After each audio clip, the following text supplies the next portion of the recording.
Hello, my name is Diana Lopez, and today I'll be talking about domestic violence proposal policies. Domestic violence affects both adults and children around the world. It is reported that at least 5 million people die from domestic violence a year. In the U.S., men and women ages from 15 to 44 years old are known to be the most common victims. Domestic violence has been around for decades, but victims have been ashamed to either, one, speak out of fear, or two, not receiving the help they think they will. Until now, women and men still find it challenging to let anyone know or scared to ask for help. Children that are exposed to violence at a young age are known to grow up with emotional issues, suffer from social skills, and have trouble with school, and more prone to use violence as a gateway to express their feelings.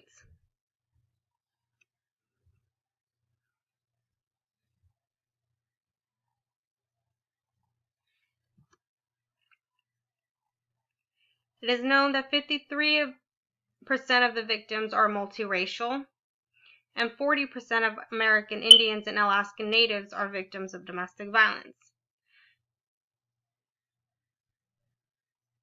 Women and men that are victims in domestic violence can develop PTSD, anxiety, and can cause more effects such as developing substance abuse, asthma, and at times heart diseases.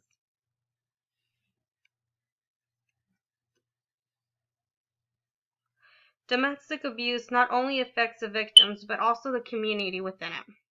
It's been reported that at least 487 million in working wages are lost due to domestic violence. It costs the U.S. over $800 million in healthcare, social service, and judicial system costs a year.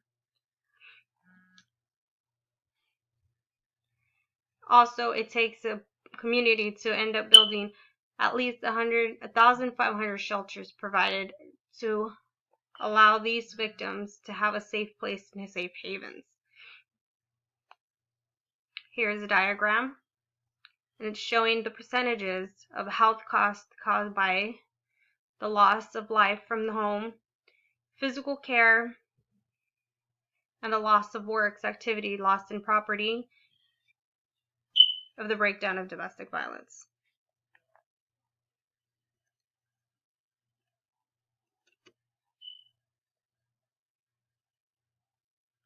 Researchers have stated that 22.3% of women were concerned about their safety after leaving and reporting the abuse, as 40.7% of men felt concerned about their safety. Some of the risk factors that can be related to domestic abuse include early childhood influences, which the child feels it's normal to hit their partner because they grew up witnessing such acts.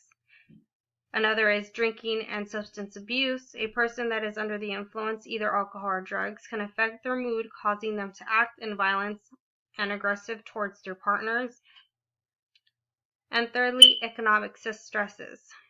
As life goes on, financial statuses are a big deal and can cause people to stress and cause arguments towards partners.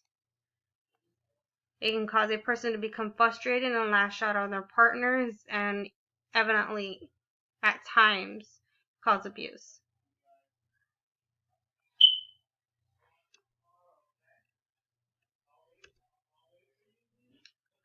One of the policies that we have at the moment is called the Violence Against Women Act, also known as VAWA. This policy acts to help women and children that are either physically abused, verbally abused, or emotionally abused. Some of the goals they have was to provide shelters, counseling, and residency spouses of those who are immigrants, and to investigate and prosecute the abusers. One of the main reasons is that sometimes people or judges are scared, or not scared, but don't consider abuse as being a serious crime. So violence against women is one of those policies that help put the stop to it.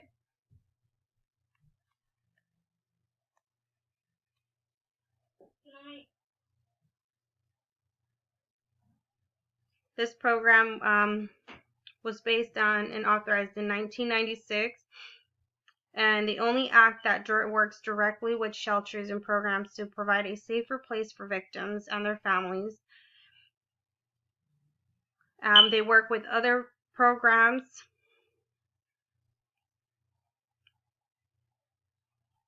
Some of the programs they provide are conducting new home addresses and also allowing the spouses, if included, want to move out of state, they can do so.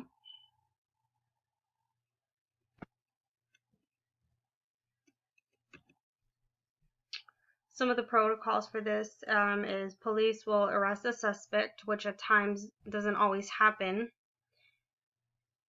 Depending on the case, the abuser is either sent to jail,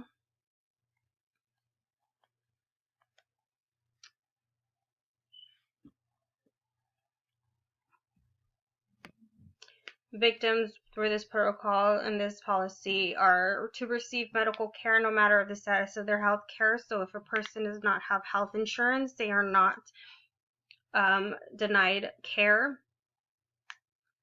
And suspects must take counseling and help or attend intervention programs, which provide them with counseling, and if they have a substance abuse, they go to substance abuse programs to help them off the drugs and alcohol.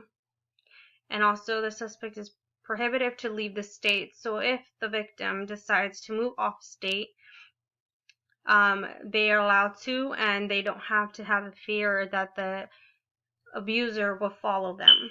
They would be disobeying their probation orders if they do so and be arrested.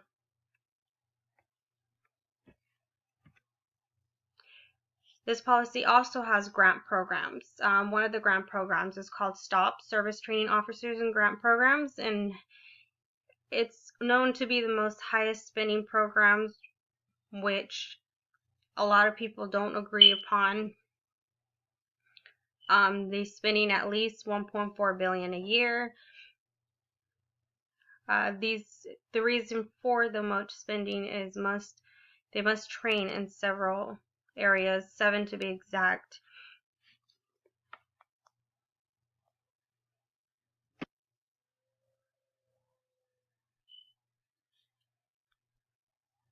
The training that they need to do is to provide services to victims, to stop funding agencies.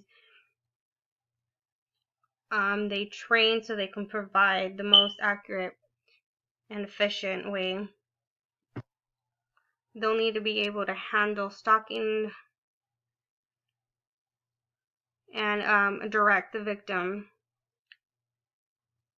Another grant is grants of encourage arrest policies and enforcement protection order programs.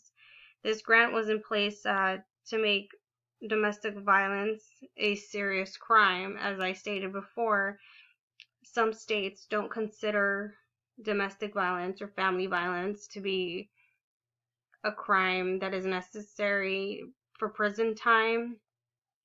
This policy has made it to where judges and law enforcement find it to be as serious as any other crime, as stealing or murder, because at once it can lead to murder, so it should be granted as an attempt to murder. The other policy is the Civil Legal Assistance of Victims Grant Program, and that program is to strengthen criminal legal assistance programs, making them more noticeable, more possible, and give them a reason. The last one is some of the potential costs. The Rape Prevention Education Grant, and that's mainly just to show awareness of how we can prevent and teach our young children and adults and teens that it can happen and what you should and should not know about it. Some of the effects on voters. One is the cost. A lot of people are against it, and some Republicans even stated they believe it's an unnecessary waste of funds that can be used for other purposes. As it states depicted there, at least 10% were okay with it, and 149 Republicans were voted against it. They believe, as many others, that violence against women is just not as important as any other issue that's going on in the world, which, in my opinion, can be disagreeable.